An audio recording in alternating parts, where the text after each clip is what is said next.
Welcome to the class. हम solve करने वाले हैं एक्सरसाइज 7.3 के क्वेश्चंस को, और इसके पहले दो एक्सरसाइज 7.1 और 7.2 कंप्लीट हो चुका है, जिसका लिंक इस वीडियो के डिस्क्रिप्शन बॉक्स में आपको मिल जाएगा, तो वहां से देख सकते हैं। तो इस वीडियो में हम सॉल्व करने वाले हैं एक्सरसाइज 7.3 के क्वेश्चंस को। तो एक एक करके देखते हैं। फर्स्ट नंबर क्वेश्चन में क्या है हमारे पास।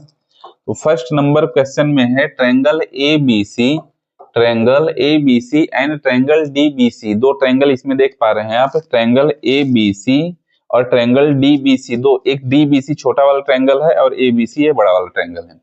दोनों ट्रायंगल आइसोसेलेस ट्रायंगल है। आइसोसेलेस ट्रायंगल मींस इनकी दो साइड इक्वल है। इसका मतलब ये साइड इक्वल हो जाएगी इस साइड के ट्रायंगल ABC में, और ट्रायंगल DBC में ये साइड इक्वल हो जाएगी इस साइड के। ट्रायंगल ABC में AB इक्वल हो जाएगी AC के, और ट्रायंगल DBC में DB इक्वल हो जाएगा DC के। ठीक है, इतना हमें दिया हुआ है। और vertex A and D on the same side of BC। दो वर्टेक्स A और D BC के सेम साइड में है, यानी ऊपर साइड में ही है। तो इस तरीके से आपको फिगर बना हुआ है। If AD is extended to intersect BC at P, यदि AD को आगे एक्सटेंड किया जाए जो BC को पॉइंट P पर इंटरसेक्ट करे इस तरीके से, तो हमें ये क्या दिखाना है। फर्स्ट पार्ट में, फर्स्ट नंबर क्वेश्चन में टोटल 4 पार्ट हैं। एक एक करके सभी को समझेंगे हम लोग। First part, second part, third part और फोर्थ पार्ट। फर्स्ट पार्ट को पहले सॉल्व कर लेते हैं। फर्स्ट पार्ट में क्या है, ट्रायंगल ABD कॉन्ग्रुएंट प्रूफ करना है ACD के साथ। ABD ट्रायंगल को ACD ट्रायंगल के साथ कॉन्ग्रुएंट प्रूफ करना है। चलिए सॉल्व करते हैं, इसे सॉल्व कर लेते हैं। In triangle ABD and triangle ABD triangle और ACD ट्रायंगल में, दोनों ट्रायंगल में देखिए AB इक्वल है AC से, AB इक्वल है AC। क्यों? यह दिया हुआ है हमें, यह हमें दिया हुआ है। और BD इक्वल है CD के साथ, यह भी हमें दिया हुआ है, यह भी हमें दिया हुआ है। और AD इक्वल है AD के साथ, ये क्या है, कॉमन साइड है। कॉमन साइड देख पा रहे हैं, तीनों साइड इक्वल हैं। इसका मतलब हम बोल सकते हैं देन ट्रायंगल ABD कॉन्ग्रुएंट हो जाएगा ट्रायंगल ACD के साथ। कौन सी क्राइटेरिया से? साइड क्राइटेरिया से दोनों ट्रायंगल कॉन्ग्रुएंट हो जाएंगे। तो फर्स्ट पार्ट यहां से हो जाता है कंप्लीट। यहां से फर्स्ट पार्ट हो गया हमारा कंप्लीट। चलते हैं सेकंड पार्ट में। फर्स्ट पार्ट हो चुका है पूरा, सेकंड पार्ट में चलते हैं। देखिए सेकंड पार्ट को सॉल्व करने से पहले, सेकंड पार्ट को, यह है फर्स्ट पार्ट और यहाँ पे हो जाएगा, सॉल्व करेंगे हम सेकंड पार्ट को।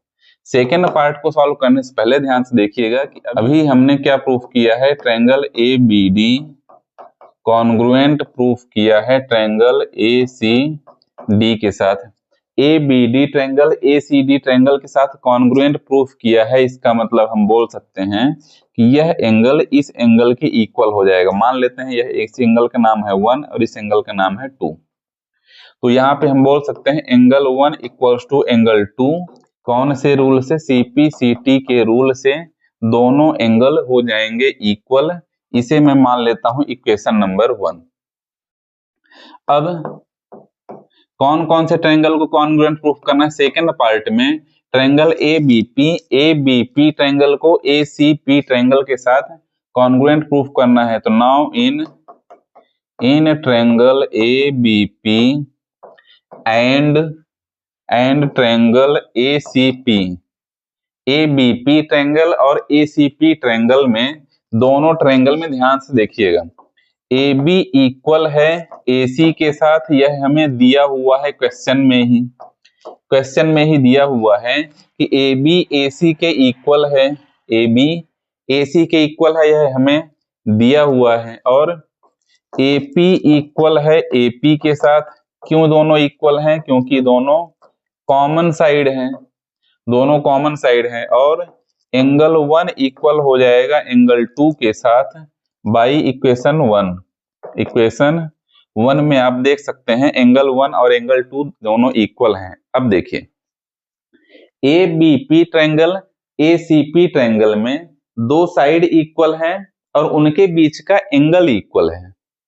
दो साइड और बीच का एंगल यानी साइड एंगल साइड, कौन सी क्राइटेरिया लगेगी? तो यहाँ पे लिख सकते हैं then triangle A B P congruent हो जाएगा कौन से ट्रायंगल के साथ? ए सी पी के साथ कॉन्ग्रुएंट हो जाएगा कौन सी क्राइटेरिया से?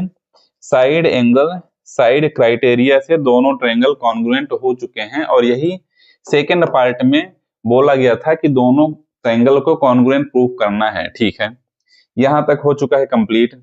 चलते हैं थर्ड पार्ट में। थर्ड पार्ट को सॉल्व करते हैं। फर्स्ट और सेकंड हो चुका है, अब सॉल्व करते हैं थर्ड पार्ट को।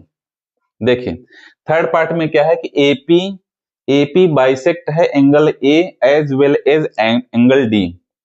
एपी बाइसेक्ट है, एपी बाइसेक्ट मतलब क्या हुआ कि एपी बाइसेक्ट है, इसका मतलब एंगल ए को दो इक्वल पार्ट में डिवाइड कर रहा है। इसका मतलब ये एंगल इक्वल हो जाएगा इस एंगल के। और क्या प्रूफ करना है? एंगल 3 और एंगल 4। थर्ड पार्ट में एंगल 1 एंगल 2 के इक्वल है, यह प्रूफ करना है। सेकंड एंगल 3 एंगल 4 के इक्वल है, यह प्रूफ करना है। इसका सिंपल सा मतलब यही हुआ कि एपी बाइसेक्ट कर रहा है एंगल ए को as well as angle D, यानी एंगल डी और एंगल ए दोनों को बाइसेक्ट कर रहा है, यानी दोनों को दो इक्वल एंगल में डिवाइड कर रहा है। ठीक है, सॉल्व करते हैं। तो एंगल 1 इक्वल है एंगल 2 के, यह इक्वेशन नंबर 1 में आप देख सकते हैं। इक्वेशन नंबर 1 में हमने सॉल्व किया है, एंगल 1 एंगल 2 के इक्वल है। ठीक है, तो जब एंगल 1 एंगल 2 के इक्वल है तो हम यहाँ पे बोल सकते हैं देन सिंपल सा क्या बोल सकते हैं कि AP bisects angle A. Angle 1 और 2 इक्वल हैं तो हम बोल सकते हैं कि एपी जो साइड है बाइसेक्ट है एंगल ए का बाइसेक्टर है। ठीक है, एक तो हो गया। ठीक है, triangle A B P congruent है ट्रायंगल ए सी पी के साथ, अभी हमने प्रूफ किया है पार्ट 2 में। पार्ट 2 में हमने अभी प्रूफ किया है ए बी पी कॉन्ग्रुएंट है ए सी पी के साथ। तो जब ये दोनों कॉन्ग्रुएंट हैं तो इसका मतलब बीपी इक्वल हो जाएगा सीपी से। बीपी और सीपी दोनों इक्वल हो जाएंगे कौन से रूल से? सीपी सीटी के रूल से बीपी और सीपी दोनों इक्वल हो जाएंगे। Now in triangle DBP and triangle DCP, इन दोनों ट्रायंगल को कॉन्ग्रुएंट प्रूफ करना है। क्यों? क्योंकि एंगल 3 और एंगल 4 को हमें अब इक्वल प्रूफ करना है। देखिए दोनों को कॉन्ग्रुएंट प्रूफ करने के लिए हमारे पास क्या क्या है?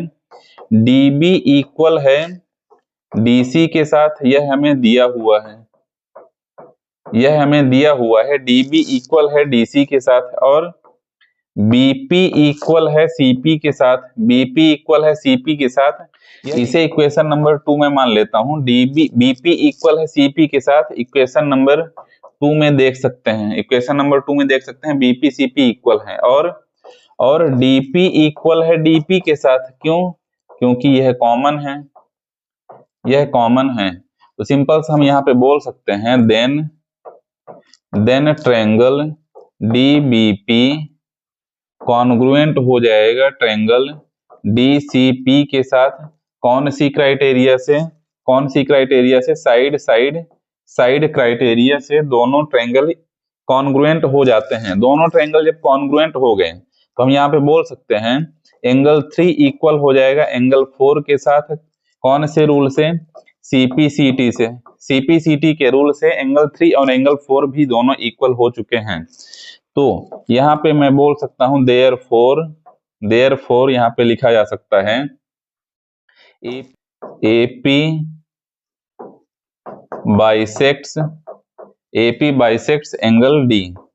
इसका मतलब एपी जो है एंगल डी को बाइसेक्ट कर रही है क्योंकि एंगल 3 और एंगल 4 दोनों इक्वल हो चुके हैं। तो इसी के साथ पार्ट 3 भी कंप्लीट हो जाता है। फोर्थ पार्ट में चलते हैं। फर्स्ट पार्ट हो चुका है, second part, third part, fourth part को सॉल्व करते हैं। फोर्थ पार्ट में क्या है हमारे पास देख लेते हैं। AP is the perpendicular bisector of BC। AP जो आप देख पा रहे हैं तो यह परपेंडिकुलर बाइसेक्टर है। बाइसेक्टर प्रूफ हमने कर लिया क्योंकि BP इक्वल्स टू CP हो चुका है।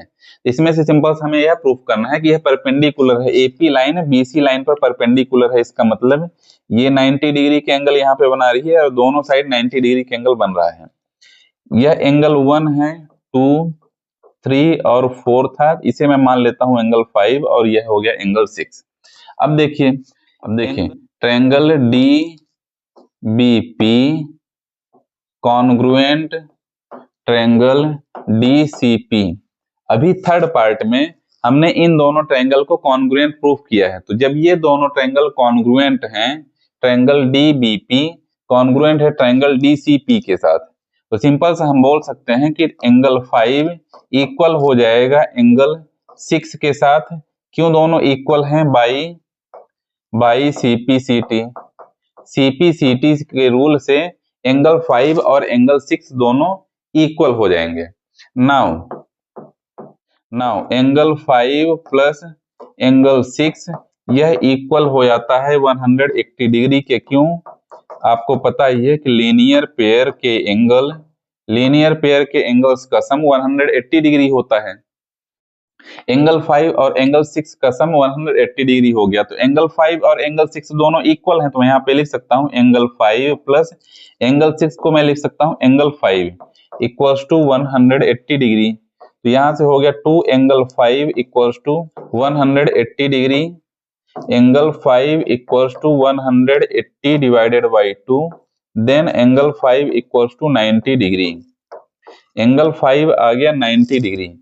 तो यहाँ पे हम बोल सकते हैं since angle 5 equals to angle 6 equals to 90 degree, angle 5 और एंगल 6 दोनों 90 डिग्री के हैं। Therefore AP is the perpendicular bisector of BC का परपेंडिकुलर भी है और बाइसेक्टर है। यह लाइन आप यहाँ पे लिख सकते हैं। तो इसी के साथ क्वेश्चन नंबर 1 कंप्लीट हो जाता है। चलते हैं सेकंड नंबर क्वेश्चन में।